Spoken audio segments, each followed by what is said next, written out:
Hey guys. I'm here a little bit early, I just realized. Hope everybody is well, that you're safe. For those of you who are out hitting the streets right now, thank you. Please let us know if you guys have seen anything crazy, if there has been any brutality, if you've witnessed any arrests, if you've seen anything that seems to be illegal, surveillance. Please email us at thenomikishow@gmail.com. Of course, NOMIKI is how you spell my name. So yeah, some breaking news that happened in the last 2 hours or so, it's still unfolding, is that of New York. Because clearly things are happening everywhere right now. Brian Lanus, who is a reporter for, of all places, Fox News, he's a national correspondent, and whatever. For those of you who don't know, then there are reporters at Fox News. It's sort of how they make the excuse that there's still a network that does news. But Brian Lanus has just reported that a judge out of New York State, a New York State judge, right?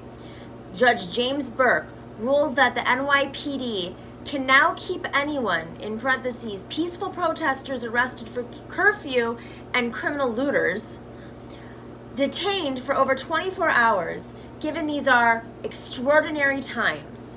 The judge says it's a crisis within a crisis. All writs are denied, Brooklyn, Bronx, and Manhattan. That's a New York State judge, okay? The NYPD has argued the need for, quote, extreme measures to maintain order. The majority, in their opinion, were arrested for burglary and looting. These are unprecedented times. There is, quote, rage against the police department. And they continue that these people have been throwing bricks at police officers, slashing officers. This is the argument that they made. Now, hang on a second. I don't know how many people that they have arrested at this point, that they have detained, but I'm pretty sure if there was a slashing, again, not sure, that's alleged, I'm pretty sure that it's not every single person that they've arrested, or even close to the majority of the people they've arrested, or near 20%, or 10%, or 5%, or 2% of the people that they've arrested.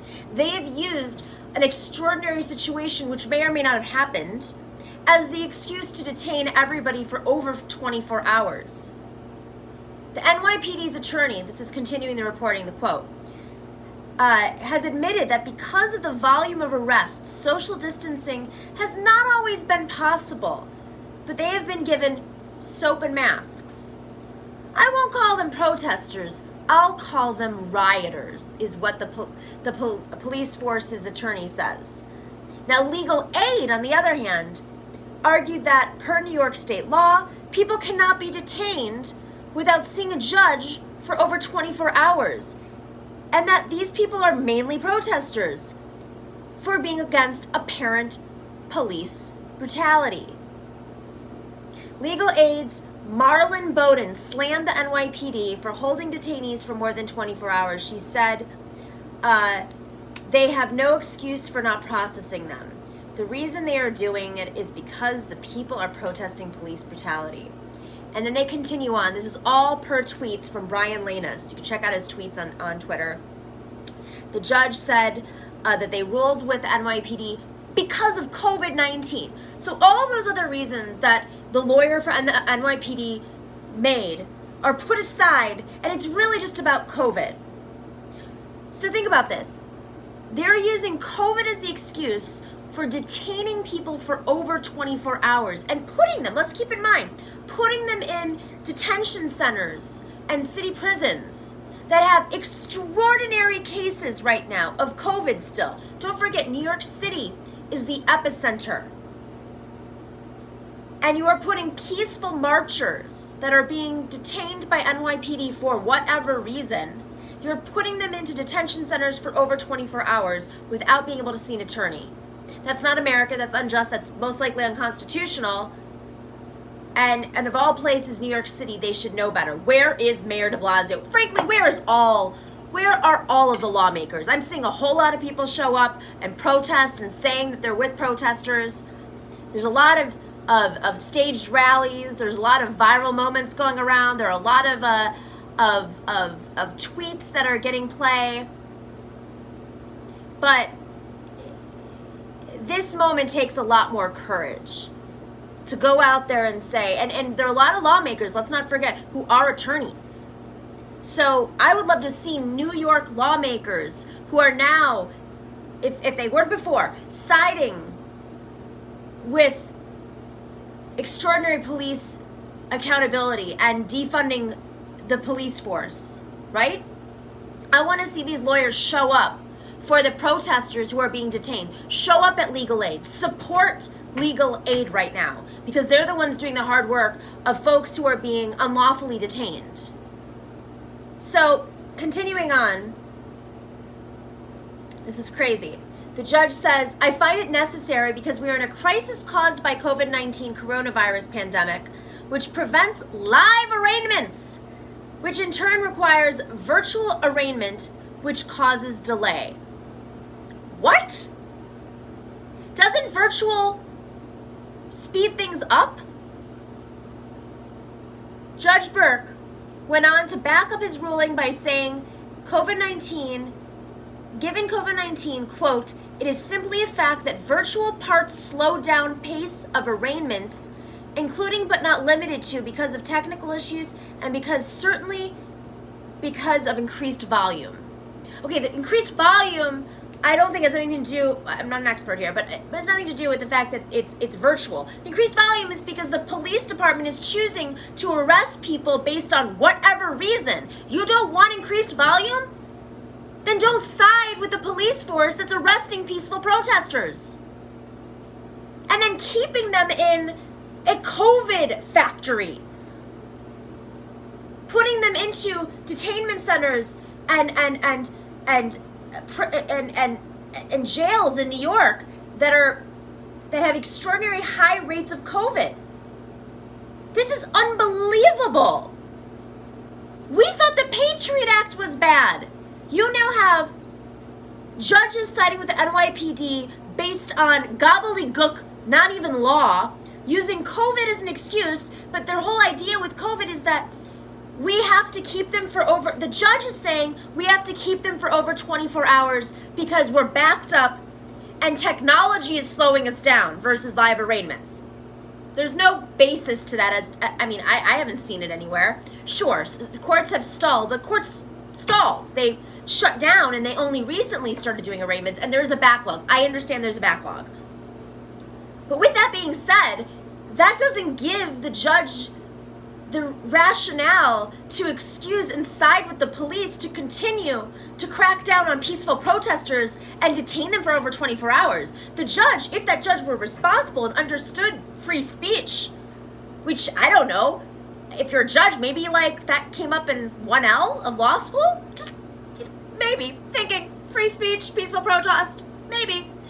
I would think that the judge would say, hang on a second, why are you guys detaining so many peaceful protesters? But in the judge's mind, they're not there yet because they're not at arraignment time.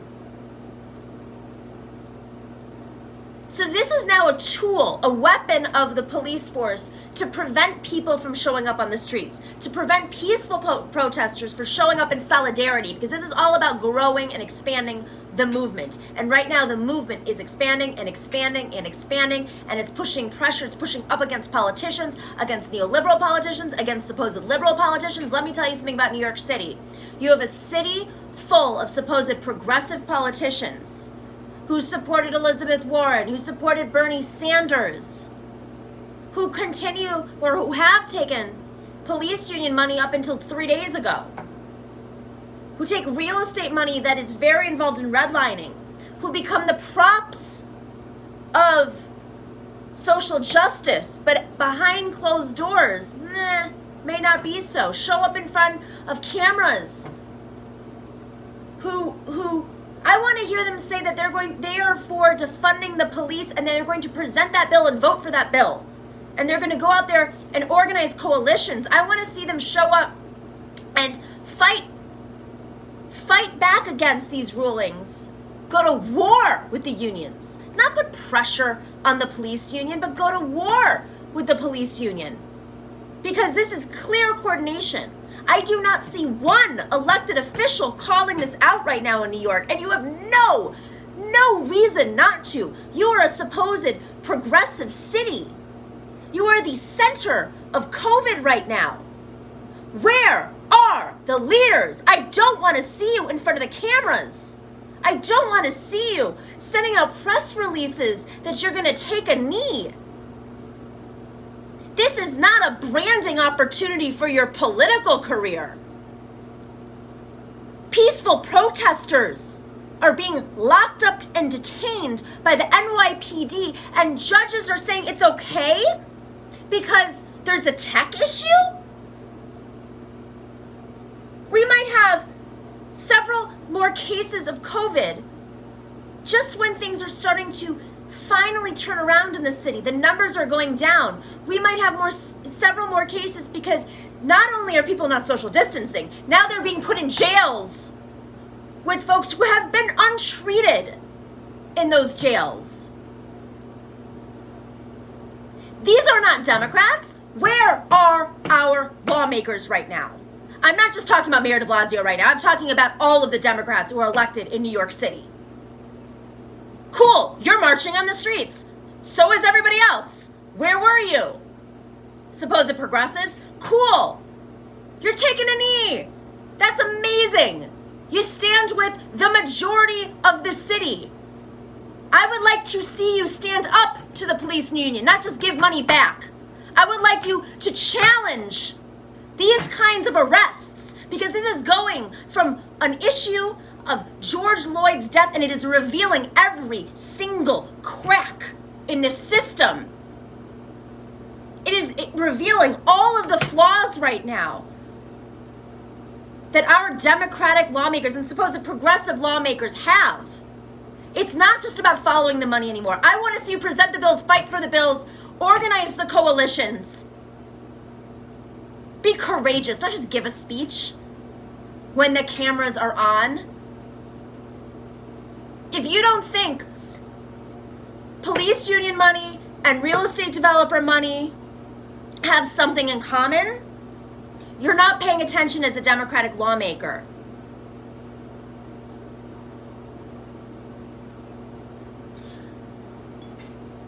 This is in New York City.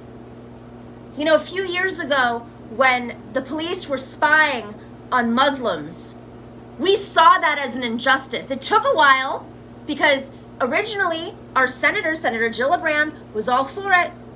It took an AP story, which I believe won a Pulitzer, if I recall, to make it an issue that Democratic elected officials had to stand up to. But it took extraordinary reporting for them to realize, okay, I can't defend this anymore. Now, all of the city is being spied on. All of the city is having essentially warrantless arrests and being detained for over 24 hours.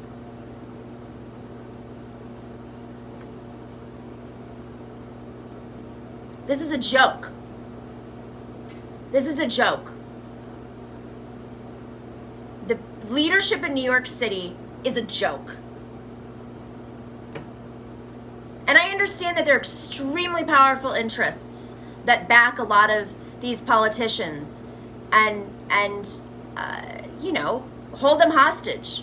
But this is the moment where you have the people on your side looking for courageous leaders. Cool, you showed up for a protest and a march. Thanks for being around. Thanks for being with us all in what is a really easy stand to take. This is outrageous. If you are protesting right now in New York and you do get arrested and you're detained for over 24 hours, I'm assuming you're not detained right now, please reach out to us. I would love to talk to you.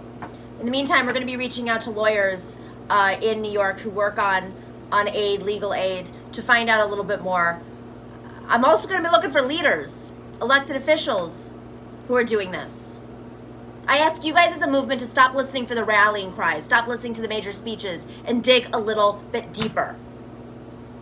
New York City is supposedly full of progressives. Full of them. But they really don't stand up when they need to. Like I said during my campaign, it's not enough to be progressive on 90% of the issues in New York. The city council full of progressives. It's that 10% of the issues that determines whether or not somebody can afford to live in their house anymore. It determines whether or not a black man is arrested and has access to legal aid, unjustly arrested. Determines whether or not a neighborhood is redlined, whether or not a small business can stay afloat pre-COVID. Determines whether or not somebody has access, whether someone goes under because, they lose their job because they were late to work because the subway is not running on time. The systemic issues that New Yorkers are facing right now, especially in black and brown communities, are so deep and so almost beyond repair at this point that it will only take leaders who are radical, extraordinarily radical, to reverse it. Everyone is so afraid of the governor. They're so afraid of big industries that they dip their toes in the water of progressiveness, or maybe a little bit more when the cameras are on. Take care, everybody. Stay safe. We have a new show coming out on Saturday for patrons. Make sure if you want to support the show, join us on patreon.com/the Nomiki Show. New show out. We are talking about defunding the police. We are speaking to organizers on the ground who've been doing this work for a long time, talking about the future of the Black Lives Matter movement, what it means for the nation, what we can learn from past protests, recent protests in the last 10 years, and uprisings like the Freddie Gray ones in Baltimore. And I'm probably going to add a little bit more to my show now because this news infuriates me. So it'll go up on Monday for YouTube. Make sure to click like, subscribe, and share. And stay safe, everybody. You know where to reach me. Take care.